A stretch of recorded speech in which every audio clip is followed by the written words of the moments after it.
Hey everyone, Adam Linneman, the Green Executive. I'd like to talk to you a little bit about screening and knowing who your ideal client is. So back last year, I think it was maybe around July or August, I had a client, or a potential client, call in and wanted to get an estimate for some landscaping work.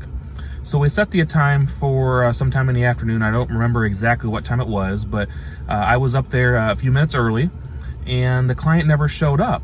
And he didn't show up, so I ended up calling his cell phone number and hanging around about 10-15 minutes after the appointment time trying to reach him to see if he was still going to be coming or not, because the estimate that we went to go look at was about 20-25 minutes away from our shop facility. We service that area.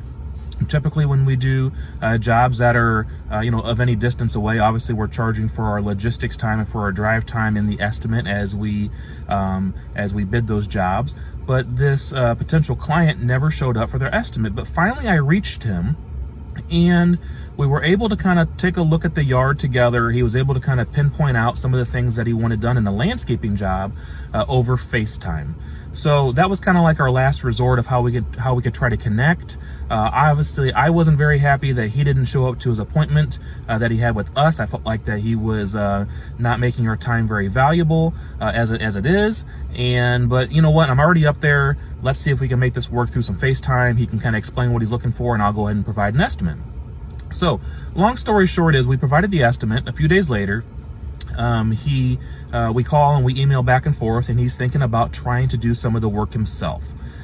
Some of the project of the landscaping work is he's wanting to pull out the old dead shrubs, the old overgrown shrubs on his own, and he was wanting to know what the price might be if we were to not do that part of the job. Well, I basically explained to him, it really wouldn't take that much money off the job.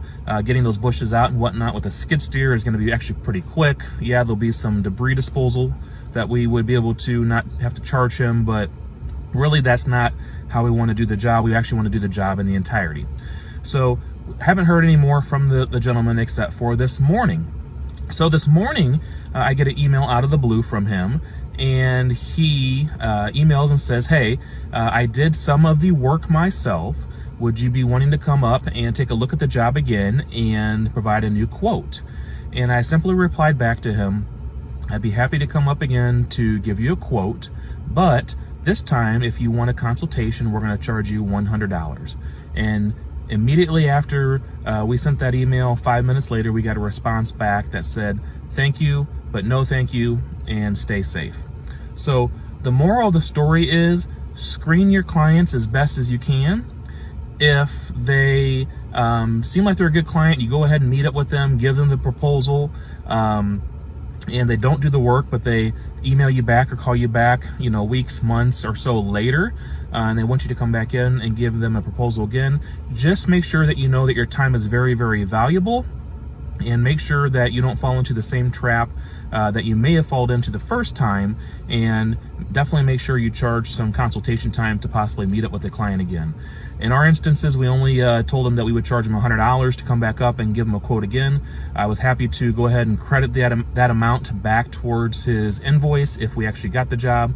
But obviously he was just kicking tires and trying to get some more quotes, and didn't value our time and value us as a company. So hope all is well. This is Adam Linneman, the Green Executive, and I just wanted to share that story with you on making sure that you are screening and knowing who your ideal client is. Take care, everybody, and we'll talk to you next time. Bye-bye.